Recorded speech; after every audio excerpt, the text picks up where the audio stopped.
हट पे हट चलो डीएसपी सिराज हमारे बाहर हो गए हैं। पूरी स्क्वाड खेल रही होगी चैंपियंस ट्रॉफी। ये घूम रहे होंगे हैदराबाद की गलियों में लाठी लेके। कैसा लग रहा है मौली सिराज के बाहर होने में? यार देख, सिराज को तो होना चाहिए यार, वनडे स्क्वाड में तो होना चाहिए। आई थिंक एक ब्लंडर है, because Arshdeep in ODIs before Siraj I don't think so. T20 बोलता तो बात अलग थी, बट पता नहीं इन लोग फॉर्मेट मिक्स कर देते हैं, प्लेयर मिक्स कर देते हैं, इनको क्या चलता है, I just don't understand. Siraj तो होना आएंगे चाहिए यार। आएंगे इन डिटेल तो करेंगे ही, बट गाइस ये वीडियो है पूरी चैंपियंस ट्रॉफी स्क्वाड के ऊपर डिस्कशन। हमारा रिव्यू तो नहीं बोलेंगे पर डिस्कशन ही है।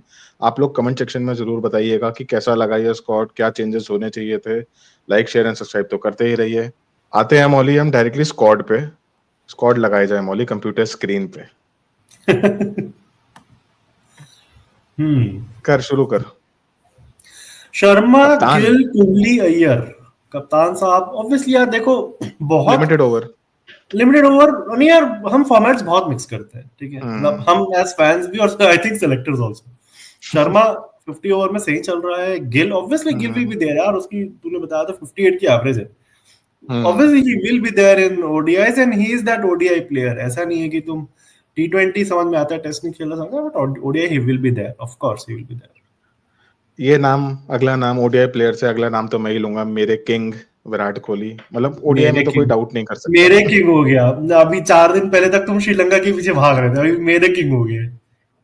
विराट कोहली अगेन, मतलब फॉर्मेट स्पेसिफिक रखो। विराट कोहली, श्रेयस अय्यर, केएल राहुल, सबका अच्छा था।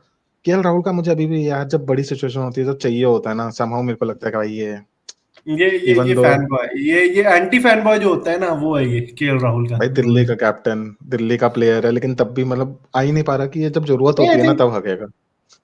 हगेगा वो बात अलग है, लेकिन at least you don't have a better option right now.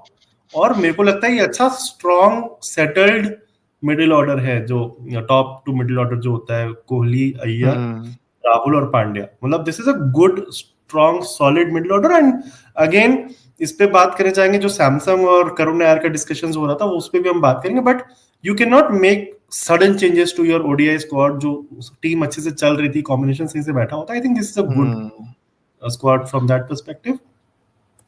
और पटेल, ऑलराउंडर्स हैं, हार्दिक पांड्या, पटेल और सुंदर। हाँ, और जड्डू भी जो कि नीचे दिख रहा है, but I think good set of allrounders.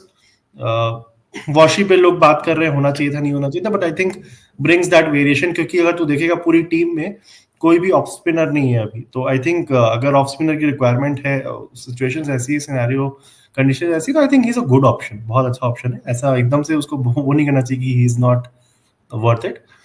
Then आते हैं कुलदीप।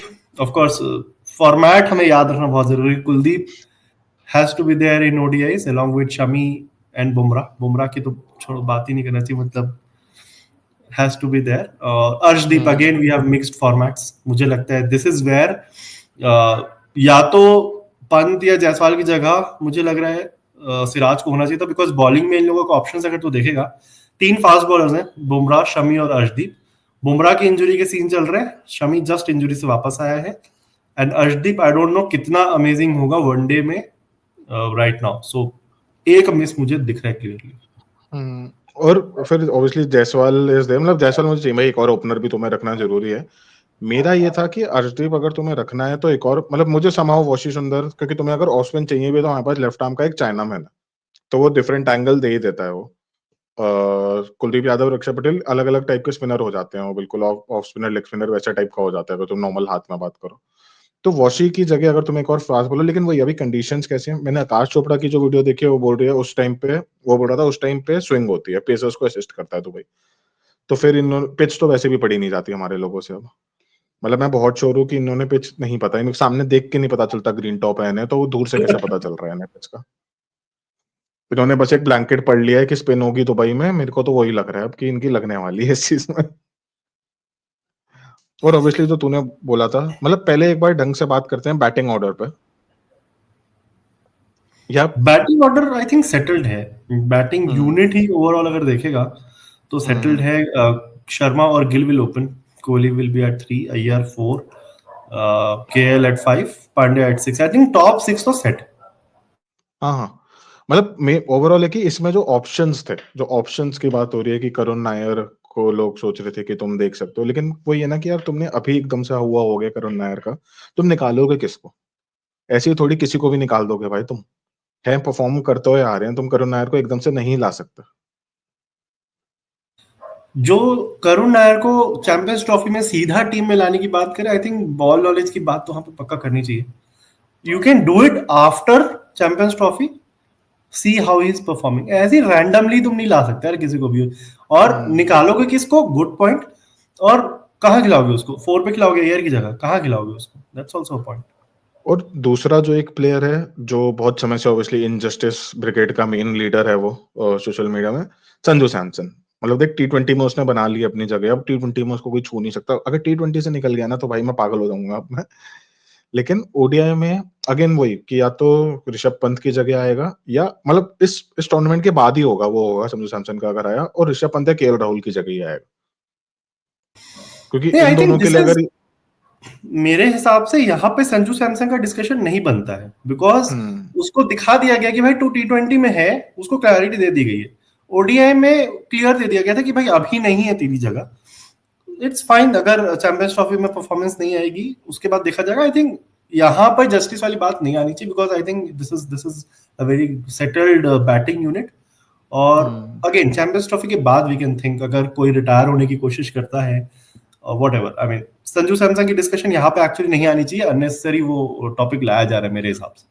हाँ, और वही कृणाल पांड्या, अक्षर पटेल, जड्डू, वॉशी ऑलराउंडर्स हो गए, जहां आई थिंक वही वॉशी का थोड़ा बहुत लोगों को लग रहा है. हार्दिक पांड्या. हाँ, पांड्या ही बोला, पांड्या पटेल सॉरी. कृणाल पांड्या बोला तुमने. तो चलो, वो तो जो भी बिगर पांड्या आ गए हैं यहाँ पे.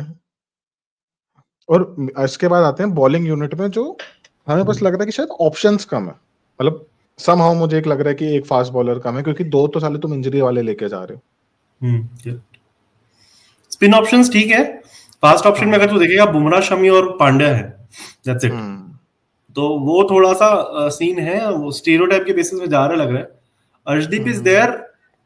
मेरे को लग रहा है वही जो तू बोलना चाह रहा है, बोल ले. लेफ्ट आर्म वाला सीन है शायद. हाँ भाई, मेरे को जमाने से चाहिए था. मतलब पकड़ लिया तूने बिल्कुल ही, ये सही के बोलने वाला था.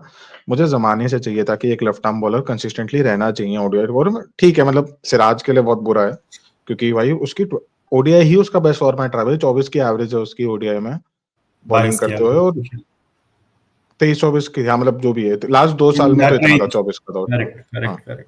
और लास्ट 2 साल में हाईएस्ट विकेट टेकर है वो. करेक्ट. तो और ऐसा भी नहीं है कि भाई वो जिम्बाब्वे बांग्लादेश की तरह बाबरू की तरह खेल रहा है. वो हर जगह खेलता है, हर जगह सारे फॉर्मेट खेल रहा है, हर लीग खेल रहा है, सब कर रहा है वो. तो उसके लिए थोड़ा बुरा लग रहा है. लेकिन अर्शदीप का मेरे को ऐसा नहीं लग रहा कि अर्शदीप नॉन डिजर्विंग नहीं है, क्योंकि वो लिमिटेड ओवर में डोमेस्टिक में भी परफॉर्म कर रहा है. वो वहां पे भी विकेट ले रहा है, और T20 में तो इंडिया के लिए परफॉर्म कर ही चुका है. अर्शदीप डिजर्विंग है, लेकिन सिराज शायद बाहर जाना थोड़ा उसके लिए बहुत वो हो गया, जल्दी हो गया. मतलब जल्दी निकाल दिया, जस्ट बिकॉज कि उन्हें किसी को तो निकालना था. हाँ, मतलब देख यार, एक लेफ्ट आर्म, मुझे तो ये भी लग रहा था कि बीजीटी में अर्शदीप को, मतलब बहुत न्यूज भी आई थी कि बीजीटी में देखा जा सकता है एक left arm bowler in all 3 format should be there, क्योंकि ऑब्वियसली वो वेरिएशन आता है, वैरायटी आती है.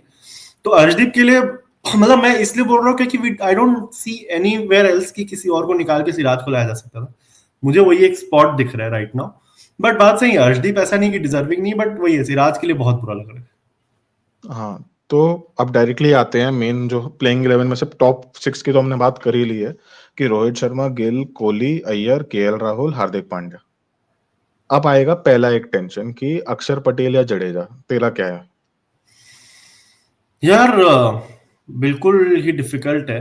मैं तो जाऊंगा जडेजा के साथ to start with, and maybe if he doesn't perform तो अक्षर. बहुत ही, मतलब मुझे जडेजा और अक्षर में डिफरेंस नहीं समझ में आता. बहुत मुश्किल है वो करना. I will go with Jadeja. हाँ, तो अब जैसे मैंने वो हटा दिया है, जो कि चलो अब हमें भी याद रखना चाहिए ना प्लेयर्स को. अगला तेरे देख, अपने शमी और बुमराह तो फिक्स्ड है. Shami, Bumrah, Kuldeep fixed fix. हाँ. करेक्ट. अगला डिस्कशन अगेन आएगा डिपेंडिंग ऑन कंडीशन, जो 11th प्लेयर एक तरीके से मान लो, वॉशिंग सुंदर या हमारा अर्शदीप. करेक्ट. अगर थोड़ी भी स्विंग है, अब वही ना, लेकिन पिच टीम पे इतना भरोसा उठ गया है कि साले ये लोग पिच रीड कर पा रहे हैं कि नहीं. नहीं तो सिंपल है ना, अगर थोड़ी भी स्विंग है तो वॉशी खेलेगा, स्पिन हो रही है तो अर्शदीप खेलेगा, वो तो सिंपल सी बात है। तो प्लेइंग 11 में 9 लोग तो फॉर श्योर शॉट हैं हमारे, बस 2 प्लेयर्स में है। मुझे लग रहा है कि भाई अक्षर पटेल खेलना चाहिए, बहुत डिजर्विंग है, बहुत समय से परफॉर्म करता है आ रहा है। अब जड्डू अगेन मैंने हमेशा बोला था टेस्ट फॉर्मेट में खिलाओ, अभी भी टेस्ट फॉर्मेट में वो तब भी खेल सकता है। हिटिंग होते हुए तो हमने आईपीएल में भी नहीं देखी उससे बहुत समय से, वो 1 छक्का 2 छक्का छोड़ दो तुम, कंसिस्टेंटली अगर खेलने की बात हुई तो वो आईपीएल में भी अच्छा नहीं खेल रहे और टी20 इधर भी नहीं खेला, इक्का दुक्का इनिंग छोड़ गया। अक्षर पटेल कंसिस्टेंटली रन्स मार रहे हैं इन फॉर्मेट्स में, अब हर जगह रन मार रहा है, आईपीएल में मार रहा है, इंडिया के लिए रन मार रहे हैं, इवन डोमेस्टिक क्रिकेट में भी मार रहे हैं। तो वहां मेरा अक्षर पटेल है, and obviously depending on condition, और मेरा एक लेफ्ट आर्म पेस का पसंद है मुझे, तो मैं चाहूंगा कि अर्शदीप खेल ले, अब जा ही रहे तो जाहिर है तो हाँ, आई थिंक वही रहेगा, वो 2 प्लेयर के सीन है, जड्डू और अक्षर, वॉशी और अर्शदीप, आई थिंक यही रहेगा। अब यार ये हमें लग रहा है और ये नॉर्मल जनता को भी लग रहा होगा, but I don't know and में गंभीर और रोहित को क्या लगता है। पता चला हार्दिक पांड्या को बैठा दिया, और उसी से हमारा बात आता है on the vice captain pick. तो गंभीर और रोहित से ही आता है, क्योंकि जो आया है कि प्रेस कॉन्फ्रेंस भी भाई 2 घंटा लेट हो गई थी, कि बड़े कोई डिस्कशन चल रहे हैं, और क्योंकि हर चीज अब इस टीम में ना पीआर की तरह र्यूमर में निकलती है, एज पर र्यूमर्स ऑफ दोस्त जर्नलिस्ट जो बोल रहे हैं कि ये जो डिस्कशन था, लंबा डिस्कशन था, वो था कि वाइस कैप्टन कौन होना चाहिए और सिराज होना कि नहीं चाहिए, वॉशिंगटन सुंदर, मतलब ये बेसिक 2-3 डिस्कशन में था। वाइस कैप्टन का मतलब मेरे को सबसे ज्यादा, मेरे को ऐसा नहीं कि शुभम गिल को बना दिया, मेरे को उससे प्रॉब्लम है। शुभमन गिल, अब जो भी गिल हो भाई, हार्दिक पांड्या को कहाँ बिल्कुल तुमने फेंक दिया है, बिल्कुल ही भाई, तुमने कोई टाइप का कैप्टनसी नहीं छोड़ा उसके ऊपर, वाइस कैप्टन नहीं है, टी20 में भी अक्षर पटेल वाइस कैप्टन है, ये क्या हो रहा है हार्दिक पांड्या के साथ? ये भी फिर एक लॉबी हो रही है जो मुंबई इंडियंस का जो हुआ सीन उसके बाद से, या क्या हो रहा है अभी, तेरा क्या कहना? देख Gill as vice captain I don't have a problem, कि उसको एक लॉन्ग टर्म रन पे उसको देख रहे हैं, फ्यूचर देख रहे हैं, I don't have a problem. But problem ये कि what are you thinking from for Hardik Pandya, what are you thinking for him? बहुत ही डाउट्स आ रहे हैं, मुझे समझ सच में नहीं आ रहा, और पॉलिटिक्स, पीआर, इन सब का मिक्स अंदर दिख रहा है मुझे clearly. So doesn't feel good vibes नहीं आ रही मेरे को when you think about Pandya and his situation. और ओवरऑल मेरे को गंभीर से वाइब्स उतनी अच्छी नहीं आ रही है देखा जाए, बट लेट्स सी, थोड़ा सा मतलब डाउट है क्या होने वाला है। मेरा ये अभी Hardik Pandya a man with all haters, a man with 0 haters बन गया एकदम से उसने अपना टर्न अराउंड मारा है, और अब पता नहीं ये फालतू का लग रहा है, जब अपने पीक पे है तब तुम उसको अब कुछ रोल नहीं दे रहे हो लीडरशिप का। वो और डोमेस्टिकली खेला और परफॉर्म भी कर रहा है भाई डोमेस्टिकली, जो उसको हाँ जो सबसे बड़ी प्रॉब्लम बोलती थी कि वो डोमेस्टिकली नहीं खेल रहा था, खेल रहा है भाई, सबसे ज्यादा खेल रहा है वो, तो हाँ, वहां भी मतलब वो प्रॉब्लम है। सीनियर लीडरशिप लेवल में तो सबसे ज्यादा वही खेल रहा है, बाकी लोग तो हाँ, खेलने के लिए सिर्फ पीआर कर रहे हैं कि हम खेलने आ रहे, खेलने आ रहे। लोग रोहित शर्मा ने लास्ट जब रणजी खेला था या लास्ट जब डोमेस्टिक खेला था उसमें कितना रन बनाया था वो भी ट्वीट कर रहे हैं। एक और चीज मुझे लग रही थी कि apart from all these discussions, अचानक से Nitish Kumar Reddy is not there in the frame at all for ODIs, which is okay. I don't mind him, but I hope इन लोगों के दिमाग में वो प्लेयर है, because ODI का सेटअप बहुत अच्छे से सेट था, ODI का पूरा स्क्वाड एक दो ऊपर नीचे। I hope he is in a little bit of time, because वो पांड्या के लिए बहुत अच्छा होगा, मुझे ऐसा लगता है वर्कलोड पॉइंट ऑफ व्यू से। And even again SENA countries में जब टूर्नामेंट्स होंगे, उन कंट्रीज के लिए तो रिक्वायर्ड है ऐसे प्लेयर। ऑस्ट्रेलियंस ने ऐसे ही भर भर के नहीं रख लिया आपकी मीडियम पेसर ऑलराउंडर्स वगैरह, या बाकी टीमों ने भी, उस स्पिनिंग ऑलराउंडर्स से आगे बढ़ना पड़ेगा हम लोगों को, जो नीतीश कुमार रेड्डी बहुत अच्छे से प्रोवाइड करेगा। गाइस ये है हमारी opinion on the champions trophy squad. क्या प्लेइंग 11 है, क्या मतलब क्या चेंजेस होने चाहिए थे, कोई और आना चाहिए था, प्लेयर नहीं आना चाहिए था? Mauli any parting words? Parting words यही कि I hope India wins, politics और पीआर दूर रहे और जीत जाए। I think that is the biggest hope everyone is having right now. Again thank you guys. Thank you guys, like share and subscribe.